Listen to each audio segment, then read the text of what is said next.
Hello everyone, it's Clint. Welcome to Sweetcast. Did you see my new spinner rack? Isn't that awesome? Really happy to have it.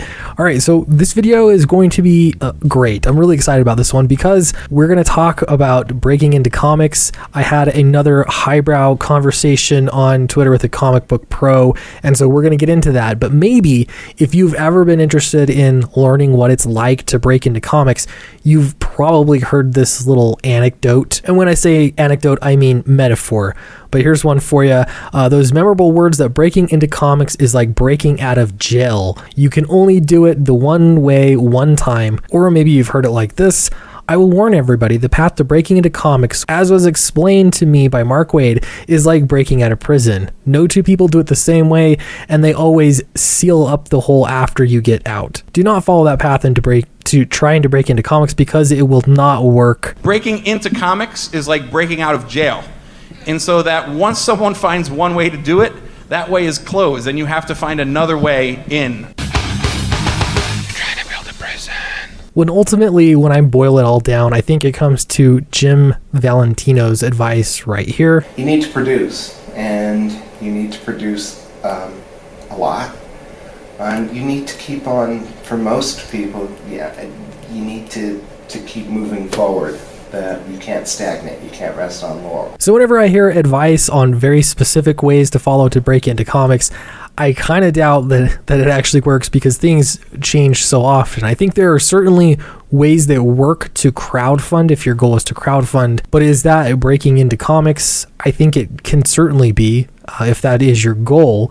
If it's just to make one comic book, then I don't know. We're beginning to split hairs here. So I had a little conversation with Nick Pitara on Twitter today. In case you don't know who he is, here's his Image Comics resume, and he's done work on Leviathan, Redneck, and looks like Manhattan Project, among other things. Admittedly, I jumped into this conversation a little late. I'm not entirely sure what it was about, but Nick started out by saying EVS equals capitalist first serve fans. Me, speaking of Nick, do your best work as honestly as possible, and that equals merit. He says the money will come hopefully.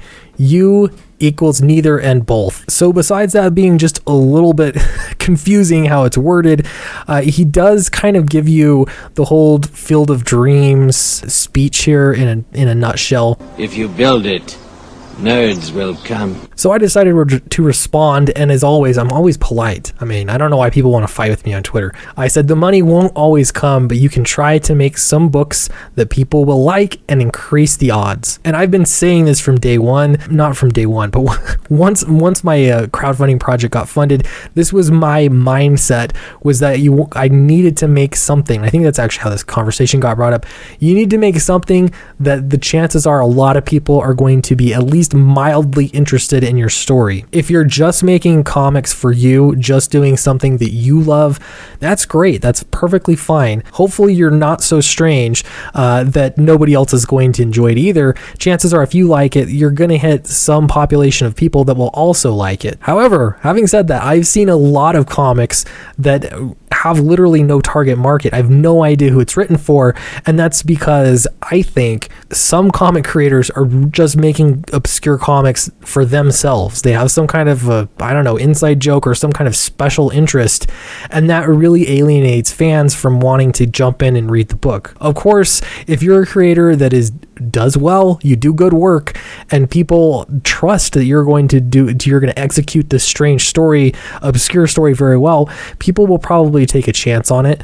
But if you're just trying to get in, it makes sense to me that if you're trying to produce a lot, like our friend Jim Valentino said, then it's probably a good idea to be producing a lot of books that people might be interested in, because ultimately it's not about just making comics, it's about making comics that people are willing to buy. Yes, I'm a capitalist. There's nothing wrong with this.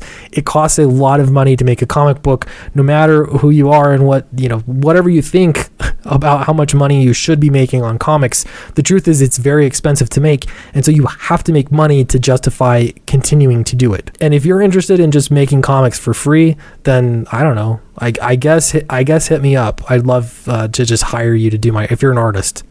I'll just hire you to do my comics for free and I will keep the profits. All right, so Nick responded, that's definitely true, as there are genius level guys who did it in poverty and not discovered until much later, so you sacrifice. True, and there's also people who have made comics. I mean, I don't disagree with this. I agree.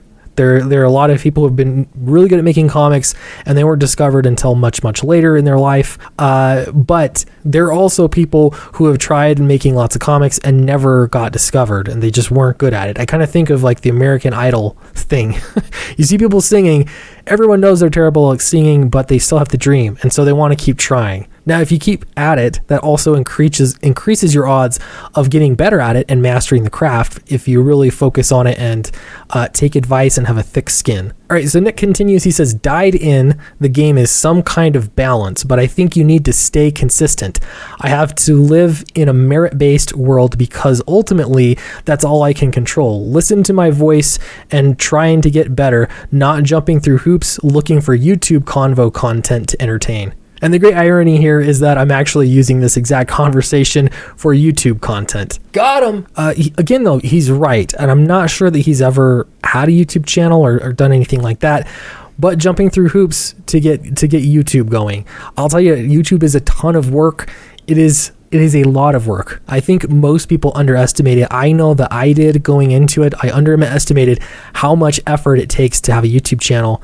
Having said that, a YouTube channel is one way, and the jury's still out. I don't know if it's a way that you can repeatedly do every single time, or if it's like, I don't know, whoever originated this quote, Mark Wade, that it's like prison and you're closing the gate behind you.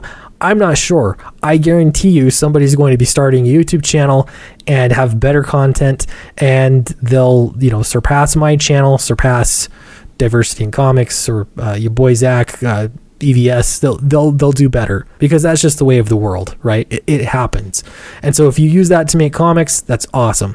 If you find another way, if you find another route out of the prison, so to speak, that's great. The point here is that there are multiple paths. In any case, you have to have your head down and you have to produce. None of that changes. YouTube does not change that. Neither does working in the mainstream industry. You still have to produce. All right, so Nick continued saying, but ultimately, if I could choose, I'd want to play the game of drawing and drawing better than before and making art as honestly as possible. Now, I want to get back to this honesty thing because he's brought it up a few times, but my response was, why not do both? It's not that you can't make YouTube content or you can't make other kinds of content anywhere, blog posts, whatever else you're doing. You can do that and also work on your craft and get better at it.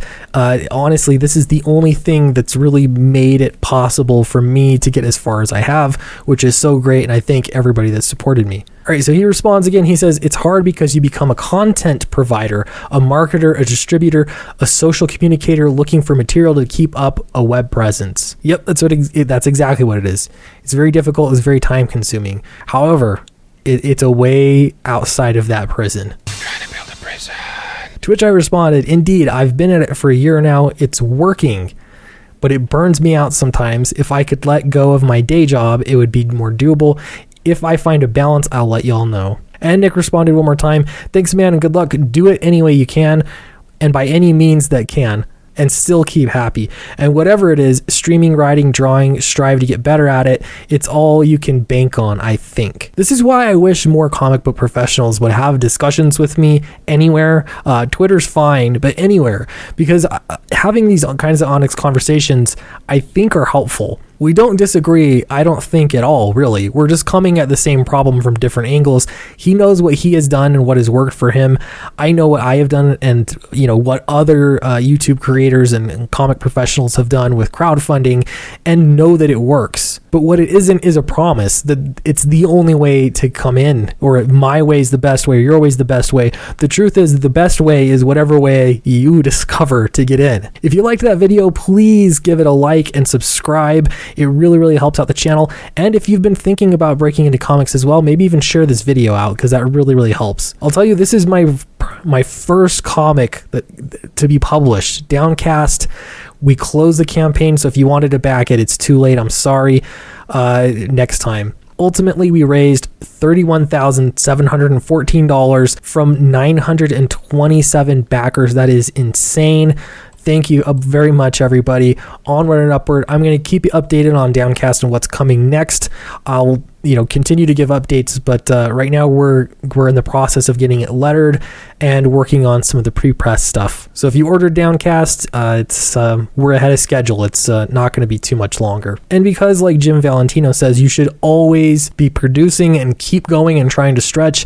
This is a comic project that I was honored to be hired to write on, and it's called Thrilling Comics. If you are interested in backing this, I'm really, really pleased with the script that I wrote and the creative team and everything. It's so great. So if you are interested, you can actually back this campaign. It's in the description below. And yeah, let me know what you thought about my Silver Streak story. Thank you so much, and I'll talk to you next time.